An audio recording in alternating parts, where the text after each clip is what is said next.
My name is Morgan and I'm an alcoholic. Hi, Morgan. I've been sober since April 18th, 2023, so I've got a little less than 2 years. I'm standing here tonight because of this program and the people in this room who showed me that I didn't have to wait to live the way that I was living anymore. My story has a lot of chaos and a lot of pain, but ultimately a lot of redemption. It's a story about growing up in instability, searching for love in all the wrong places, sometimes a boy, sometimes a bottle. But it's also a story about hope. It's a story about how I found a new way to live one day at a time through the grace of God and the support of this fellowship. I didn't get here easily. My journey has been tough with a lot of loss and self-destruction. But when I walked into these rooms, broken and desperate, you all saw something in me that I couldn't see in myself.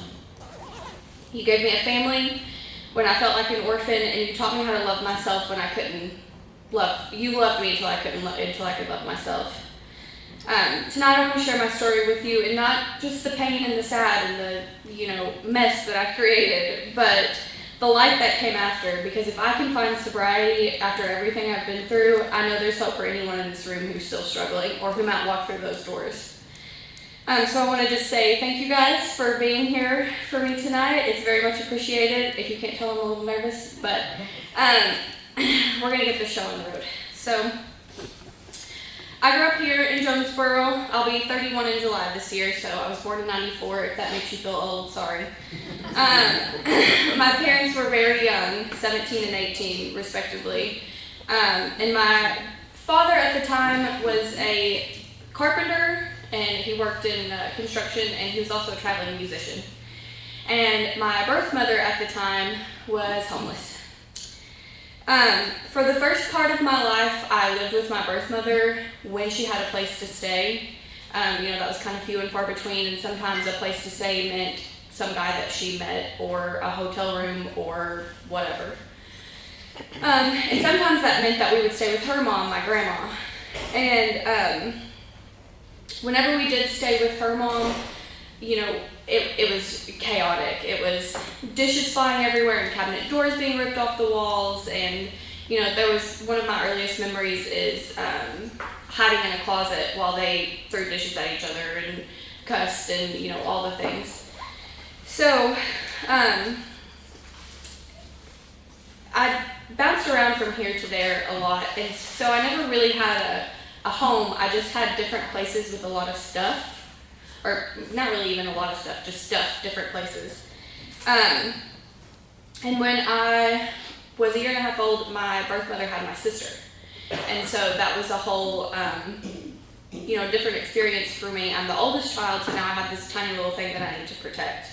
And like I said, we would go here or there and stay with my grandmother at times. And a lot of the time that my mom had custody of us, my birth mother had custody of us, I can remember not eating or being left in rooms for a long period of time. So by the time I was about 3, I already had the makings of an alcoholic because I was completely displaced, I had no sense of self, and I felt completely abandoned,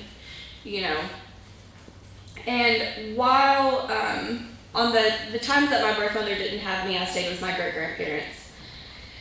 And most of the time I was with them just because, like I said, my birth mother was homeless and she didn't really have a stable place to stay.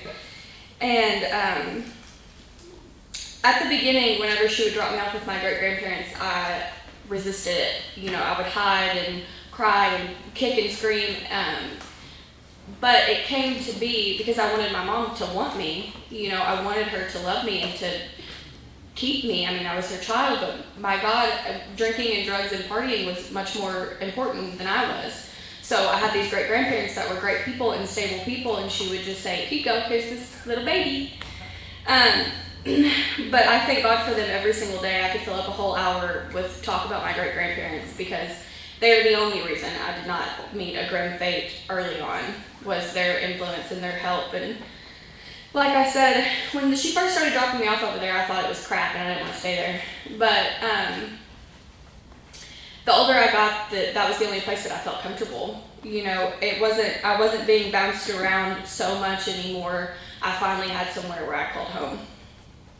And throughout this time, my dad would pop in here and there, if he was on assignment wherever he may be out of town or whatever, he would go do the job in construction and then come back and visit me at my great-grandparents' house. Whenever I was about 5 or 6, my dad met my stepmom. She is from Mississippi, and you guys hear me talk a lot about my family that lives in Mississippi. After my dad got custody of me at 5 or 6, I didn't really see my mom anymore. He says that she willingly packed my things in trash bags and said, "Here you go." And she says that he tricked her into signing over her rights. Who knows what's true, but by the time I was 5 or 6, I was adopted by my dad and my stepmom. Then eventually, my dad and stepmom had a son, so we grew into a family of 4, and that's who I grew up with: my dad, my stepmom, and my brother. And from 6 to when he got custody of me, 5 or 6 to 13, we bounced around a lot. We stayed with his parents for a time, my dad's parents for a time, and that was a terrible thing because my grandmother was manic depressive and bipolar. So there's one time I remember she got pissed at my dad and hit him in the head with a frying pan. I mean, she sewed my grandpa to the sheets and beat him with a sock full of soap. I mean, she's crazy then. So anyway, whether he deserved it, I don't know, but anyway. Yeah, probably. So eventually my grandma moved out and we stayed with my grandpa for a little bit. And this whole time, so I'm hearing all these different stories. I'm hearing this one side from my dad about how he got me. And then, occasionally when my birth mother would call, I'm hearing her make all these promises to me, and I never wanted to give you up, and I never did drugs, and I never drank. So from a very early age, I had an identity crisis. I mean, I didn't know who wanted me and who didn't, and whether I really was supposed to be there or be here, or, do I actually remember that, or is that a implanted memory? So, like I said before, I feel like a lot of us alcoholics, we have that truly lost sense of self once we get really in our mess, but I never had it in the first place. I never had it. So I didn't know who I was or have a chance to figure that out from an early age. I have told my sponsor before that I feel like I have imposter syndrome because I don't really know the truth to my story. If I had a fly on the wall from 1994 to 2000, I'd probably be like, and this, and this, but I don't. So, another thing that my dad often said was, you're not going to end up like your birth mother. She's a drunk, she's an addict, she's a bad person, she lives under a bridge. So, while I'm in the midst of this changing around and going here to this grandparent and all this, and I'm hearing, you can't turn out like her, you can't turn out like her. If you turn out like her, you're the biggest failure.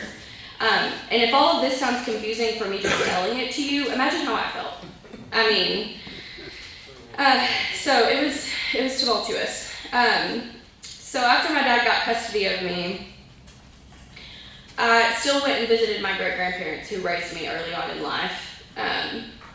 And I hated being with my dad. I never saw my birth mom, but my great-grandparents were the only safe harbor for me.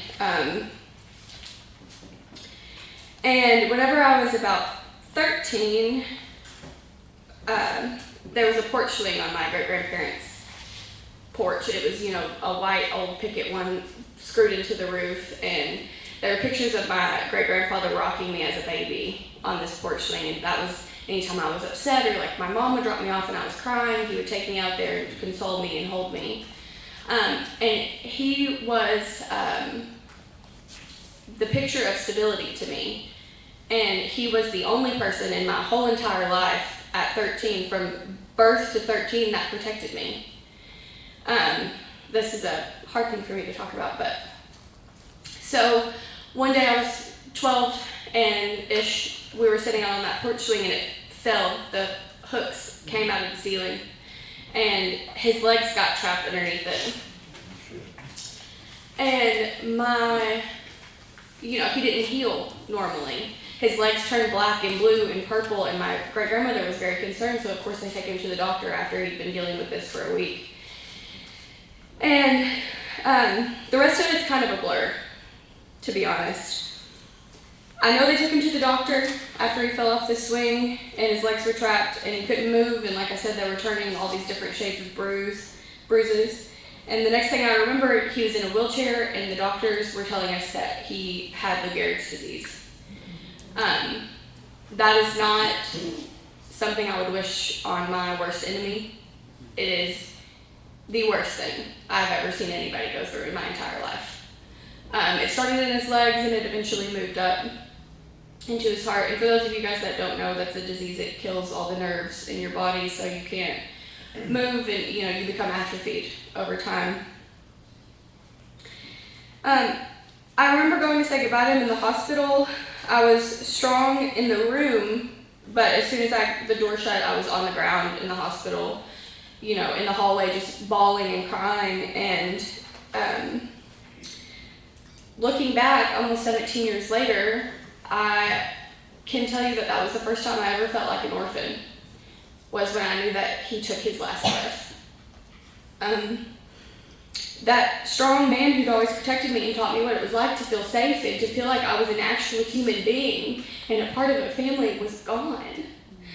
And it's hard. My husband and I were watching a movie the other night about Stephen Hawking, who suffered from the same disease, and I couldn't even get through it just because it was very triggering. And I'm 31. I mean, that happened when I was 13. I'm 31, almost. But so after his death, it marked a pretty tumultuous time in my family. At the time, like I said, we kind of bounced around and we were living with my dad's dad at the time. And the whole family fell apart. I mean, it was, who's going to take care of my great-grandmother? Who gets the house? She can't live by herself. So everybody is just fighting. And we moved out of my grandpa's house, my family of 4, my stepmom, my dad, my brother, and I, and got our own house.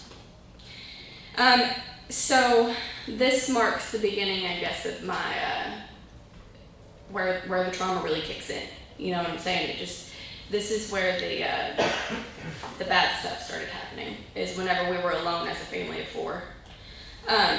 I wouldn't say, as you guys have heard me say in meetings before, I just had a ton of happy memories growing up.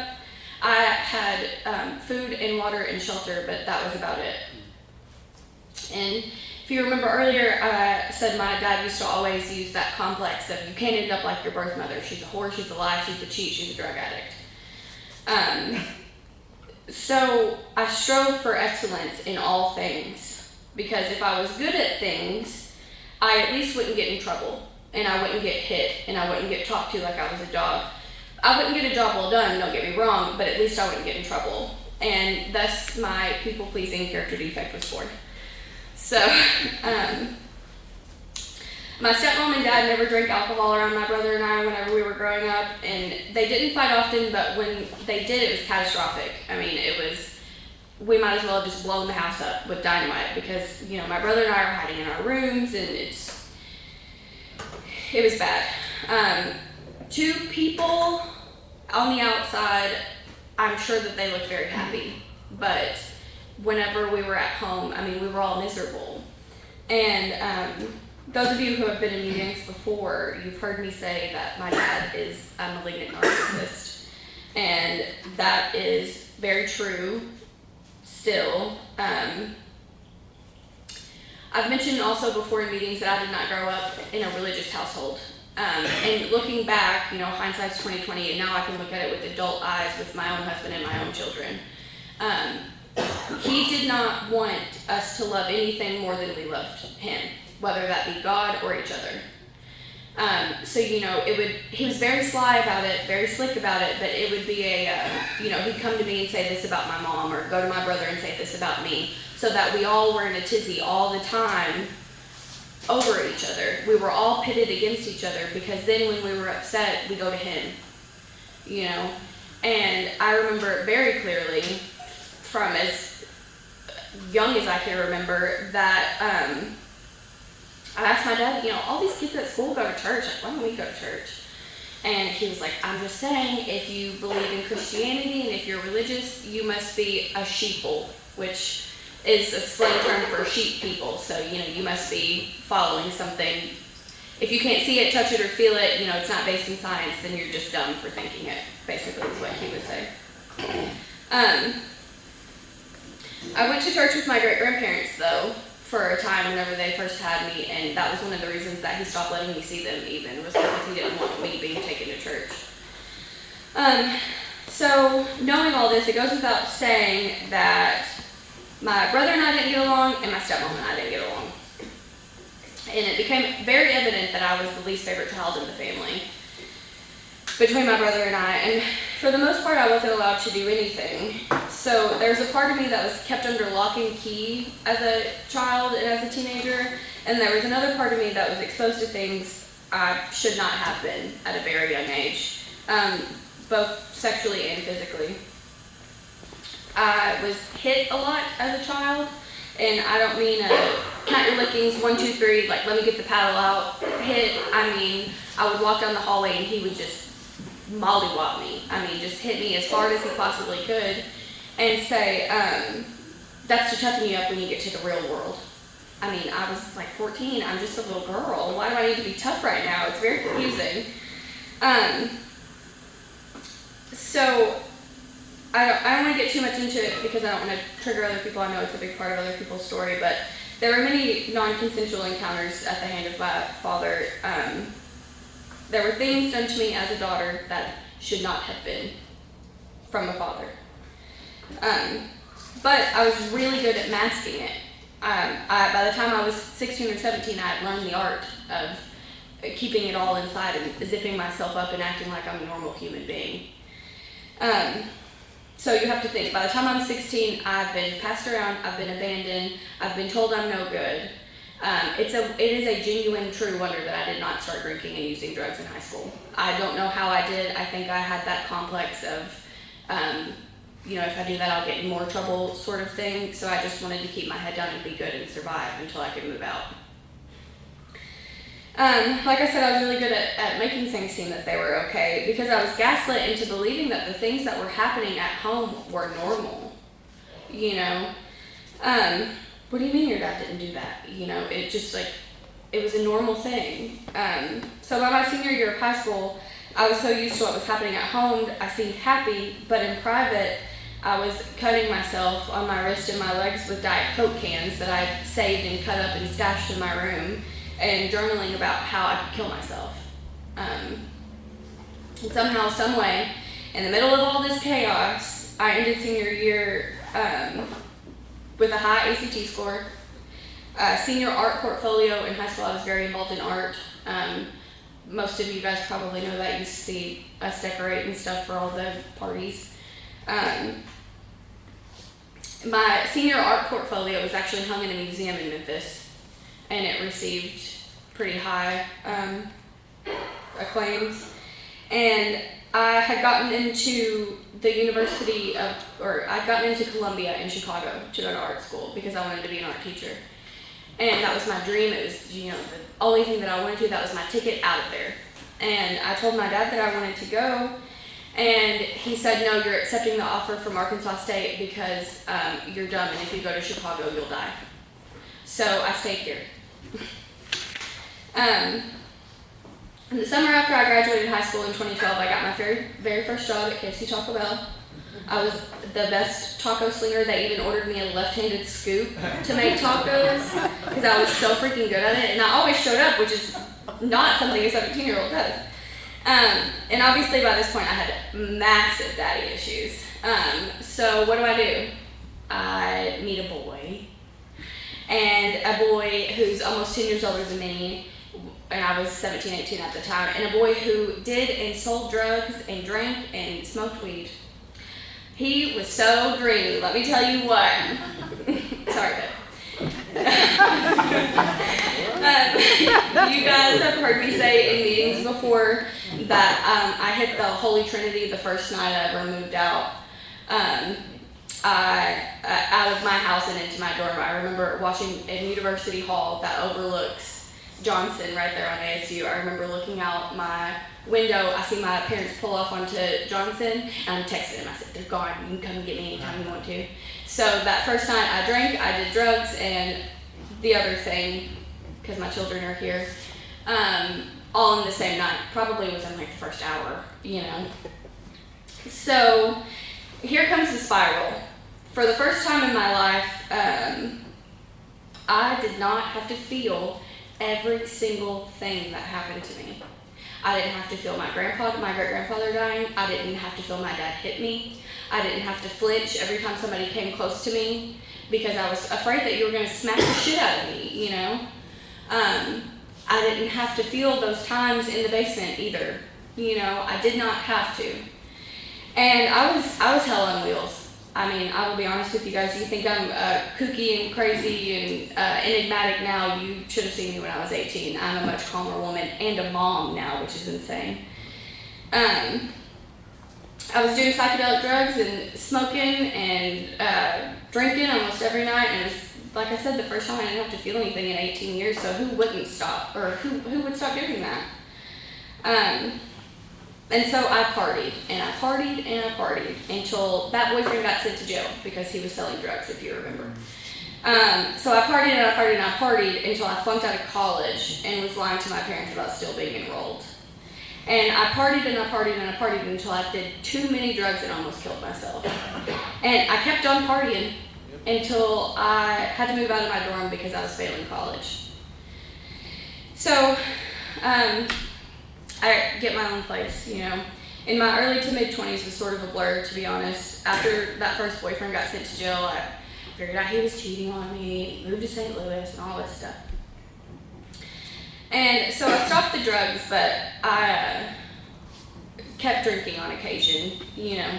It wasn't benders like I was going on, but it was, I had never really just had one drink either, you know, if we had gone out with friends.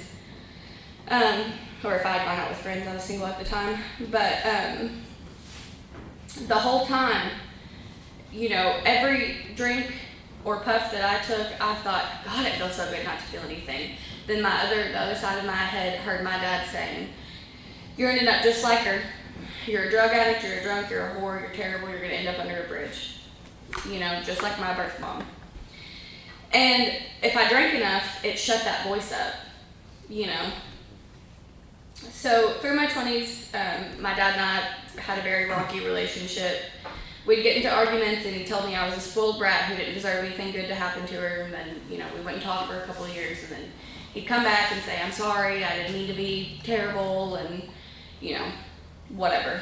So it was the rockiness followed into now, I mean, into currently. And at this point in my life, at 31 almost, we haven't spoken in 6 years, since 2019, but we can all applaud that. It's a blessing. So in 2016, I started working at Olive Garden because a friend helped me get a job there.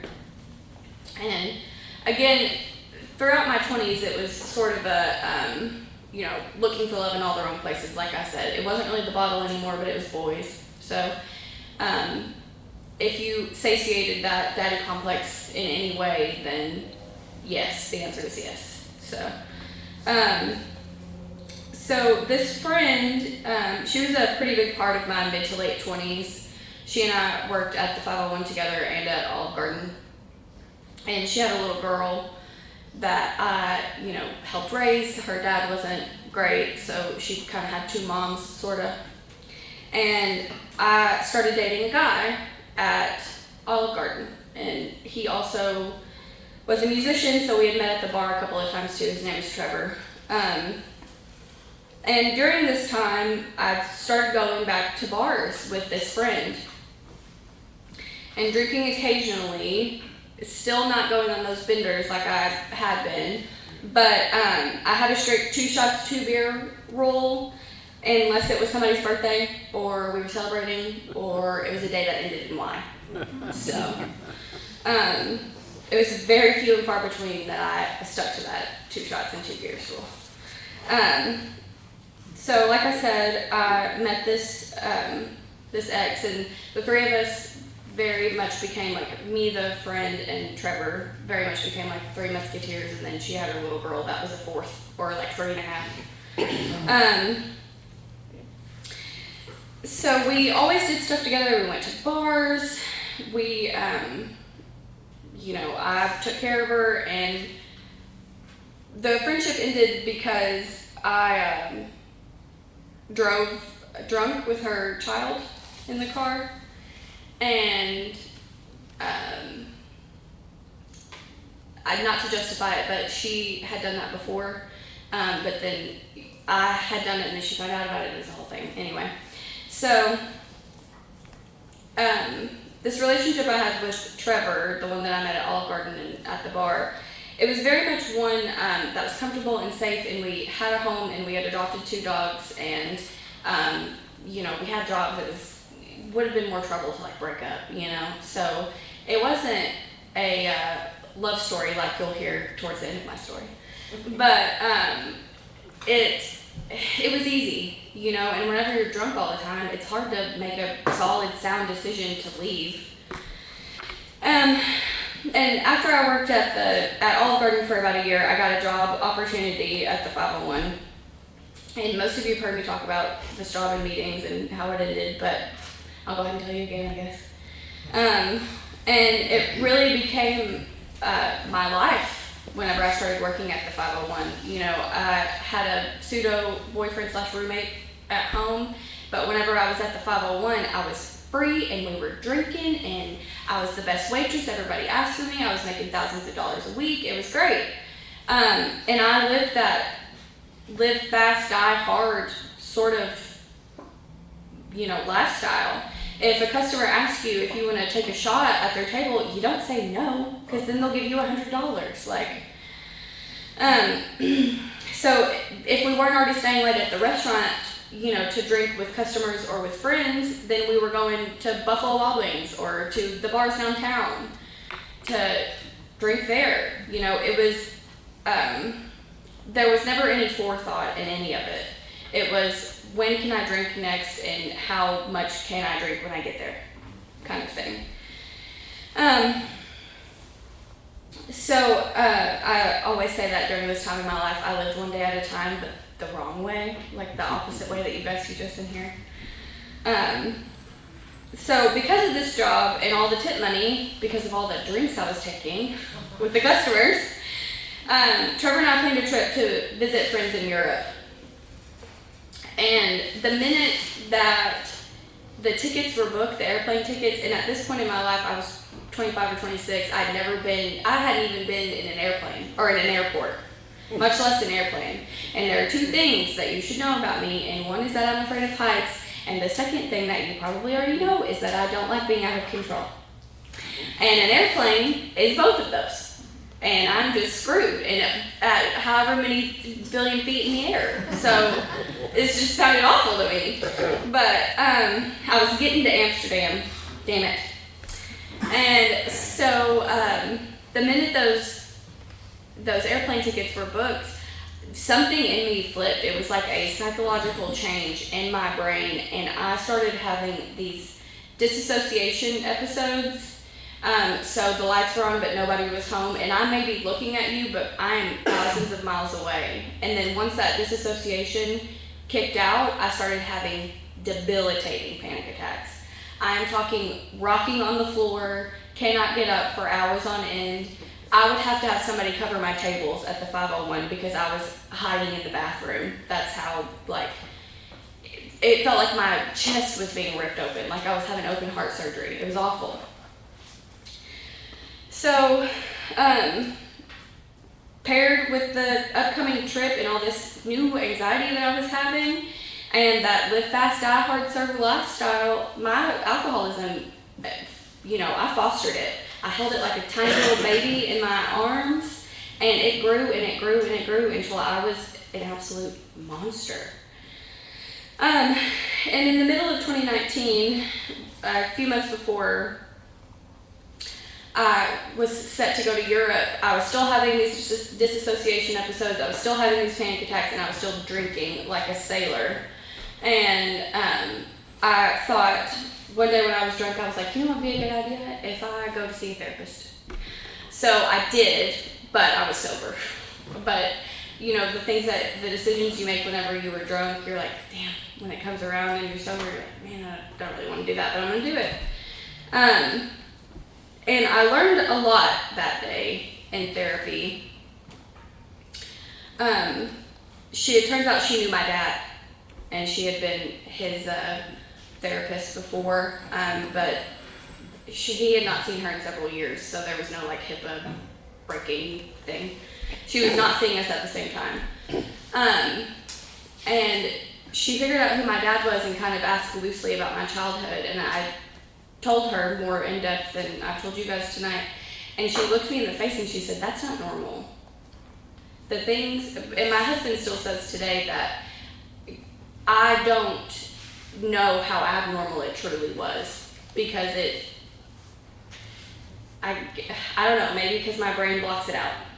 That could be part of it, but I'll say something to him offhand like, oh yeah, this happened, and he's like, that is just, what? That's not okay, And so I remember coming home that day and already having this realization that the way that I grew up was completely abnormal, and like, my dad is not a normal dad. Those things should have been happening to me. But she also told me I have a panic disorder and I have PTSD. So I remember coming in the back door, and of course the dogs, I have two dogs, hear my car and they're waiting at the door, and I can't even like look at them. I crumple to the floor and I'm just bawling, because I have a panic disorder, I have PTSD, I didn't grow up normally, like none of that computed to me. This would be like if you had told me at 25 that I was an alcoholic, I would have been like, what are you talking about,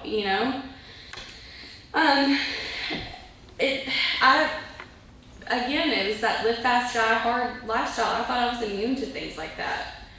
And she put me on medication, the therapist did. And I still take it to this day, and I have very few episodes nowadays. Most of the time I've learned some, really good coping mechanisms where I can talk myself out of a disassociation or a panic episode. But it's still there in the back of my mind. And so a point that I want to make is I'm a big proponent of taking your medicine. So if you need medicine, you should take it. I'm not a doctor, maybe don't take my advice, but I am saying that there should be no shame in it if you do need it. And that's my soapbox, that's all. And she told me, the therapist, whenever she prescribed this medicine, you don't need to drink on this. And I said, that's very silly, okay? And she was like, I'm just telling you, one drink, one glass of wine, 6 ounces is gonna feel like 12, and before you know it, you're gonna be face down on the ground. And anyway, I didn't care. So, I've had blackouts before, because like there were times that we'd get to the bar at 9 p.m. and not leave till 4 a.m. Of course I had blackout then, but they became more frequent and worse, and I became more monstrous, with this chemical in my brain, serotonin, that I needed because I was anxious and depressed and was having disassociation episodes. But with the alcohol coupled with it, I was insane. So we go to Europe, and the whole time I'm over in Europe, I'm texting my friends that are watching my dogs, and this is not the most Morgan thing you've ever heard. I'm texting her, I'm like, yeah, we're in front of the Louvre, but like, how are the dogs? And she's like, girl, what are you doing? Like, why are you even thinking about that? You're standing in front of the Mona Lisa. Yeah, but how are the dogs is what I need to know. Yeah, it's just, life isn't complete without 4 legs.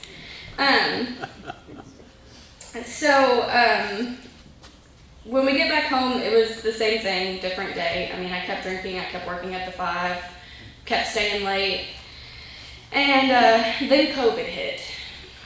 So I had gotten home from Europe about, 3 weeks before COVID hit and shut everything down. And I'd go to the liquor store 2 or 3 times a week, get 3, 4, 5 of those big Franzia spout wine bottle boxes, and drink and order stuff on Amazon and start arguments with Trevor because we were still together at this time, and watch movies. You know, because I worked in the restaurant industry. I was completely laid off work, and so what was there to do but drink? So, like I said, I became a monster and he couldn't stand me, which is reasonable. And one time we had a particularly bad fight whenever I was intoxicated, and he moved out. And he said, I'm done, you're an alcoholic, I can't deal with this. Eventually, he came back after about 2 weeks and he said, okay, you know, we can work this out, but the deal is you don't drink a single drop. And I thought, got it, good, we're good. So that's what happened for about 8 months, and I white-knuckled it, and I worked my restaurant job, and I didn't drink with customers at their tables. I came home right after being finished, and I had DTs then, so that should have been a sign to me that I needed to get into these rooms or at least attend a meeting online, but it wasn't. Like I said, I white-knuckled it, and this was the point that I can look back and say everywhere I went, there I was, because I wasn't drinking, but I was a dry drunk. And everywhere I went, there was a trigger or a memory or a feeling or a person that I didn't want to think about, or somebody I never made amends to that I should have. And it was awful. It was stomach hurting, skin on fire, anxiety for 8 months. And I don't remember how or when I started drinking again after that 8 months, but I did, and I picked up exactly where I had left off. It was so much worse than before. I started lying and sneaking out of my own house to avoid Trevor and saying I was going to chaperone the girls because they're drunk. Baby, I need a chaperone. And one night I came home from one of my escapades, and I snuck in and I brushed my teeth, because if I brushed my teeth before I got in bed, you can't smell the liquor. Duh. Why don't you know that?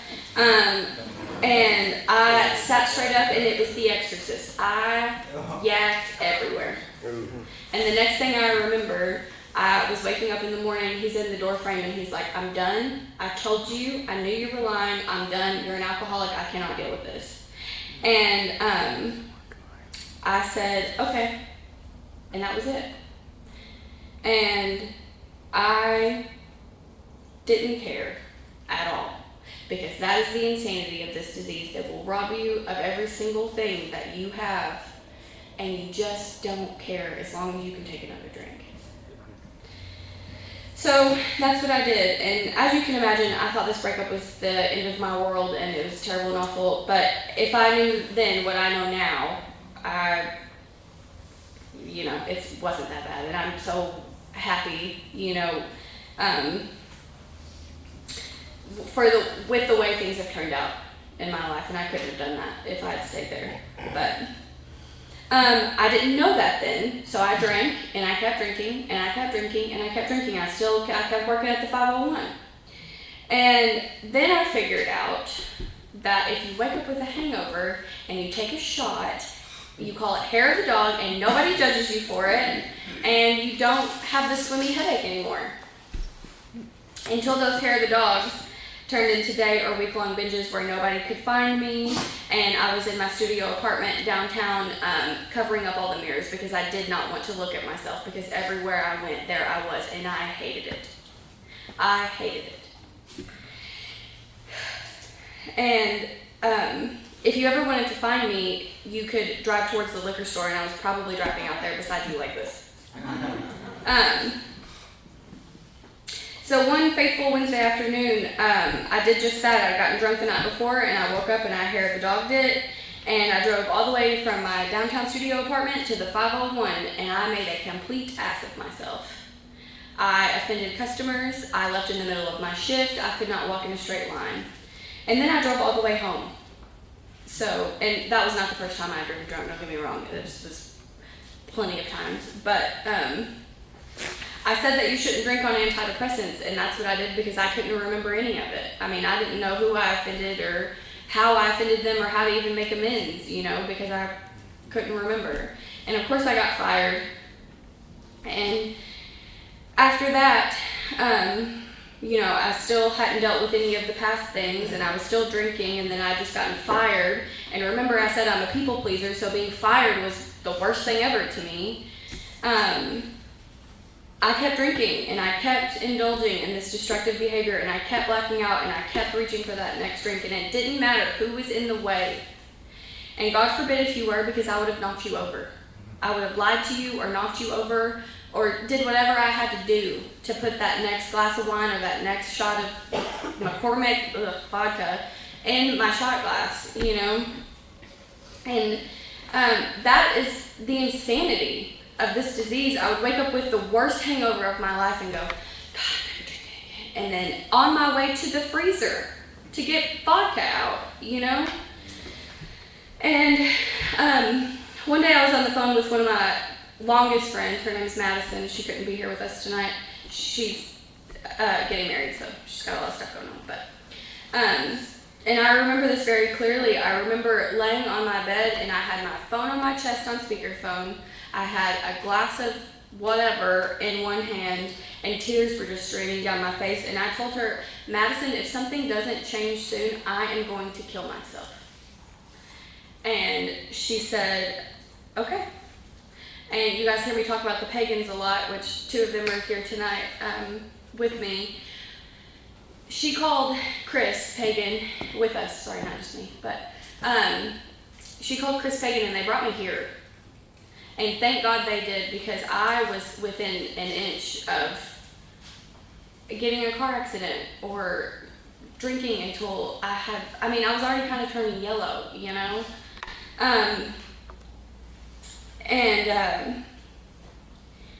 There was about a 24-hour period between my last drink and the first night that they brought me here, and I really almost chickened out. I almost was like, no, it's fine. I don't have to drink anymore. It's okay. But the minute I walked in the door, you all knew that I needed you. And Dan was here my very first night, and he chaired the meeting, and I remember thinking in my head that he was the king of AA. I was like, oh, yeah, we have a president here at AA. That's so fun. But anyway, that's just a little funny for you. But, you know, everywhere I went, Dan was here my first night, and I was able to, I was sitting like where Charlotte and Brandon are. I sat down and I could relax my shoulders and my jaw unclenched for the first time, and as long as I can remember. And I knew that if I just kept coming back here, I was okay, you know? And you guys told me to keep coming back, and I did. I came back every single day after work or on my lunch break, and I wanted to know all the sayings and the quips and the things you all meant when you thanked God for your sobriety, because that didn't make sense to me. How could you be happy sitting in this chair whenever you're sweaty and you smell bad because you're excreting alcohol out of your pores? And, you know, how could you be happy? That's so silly. So, Terry eventually became a sponsor, and I remember the first night she texted me. I was painting those little cups that have the pins in them all the way around the tables, and because, like I said before, I was really active in art in high school, but my dad told me I was a bad artist and I was stupid and I wasn't going to make it, so I quit. I hadn't picked up a paintbrush in 10 years. But I did when I came in here, because you guys gave me the courage to give him a big, you know, even if it was like, you know, in my mind. And because, like I said, I mean, I wasn't talking to him, and I still don't talk to him. But, so I felt like I did turn out like my birth mother when I first came in here, because I was an alcoholic and I was a drug addict at one time, and I did do all the things that my dad's, you know, I did end up the way that my dad said I was. But the best thing is that I looked it in the eyes and I drug myself out of the pits of hell. And it's because of you guys. I mean, I ended up in the arms of AA, which is not something that everybody is lucky enough. You know, I hear people say a lot in these rooms, I only have 3 days or I only have a week. That's a lot to somebody who's dead. And I feel incredibly fortunate to have been 28 whenever I came in these rooms. I mean, a lot of people don't get it that early, and that is a huge blessing. But anyway, so for the first year, Terry and I worked steps weekly, or at least tried to when schedules allowed. The first time we met, she asked if I was willing, and that confused me. I said, willing for what? And she said, are you willing to quit drinking? Are you willing to believe that a power greater than yourself can, stop this? And I said, yeah, if that's what you say, that's what I say, let's do it. And without her, I wouldn't have made it. So a big thank you to you, Mother. I love you dearly. The first year was really hard for many different reasons, but I got involved. I helped decorate for parties. I made coffee. I picked up Tom for meetings. May he rest in his grouchiness. And that terrible, awful feeling of everywhere I go, there I am, was finally not seeming like a bad thing anymore.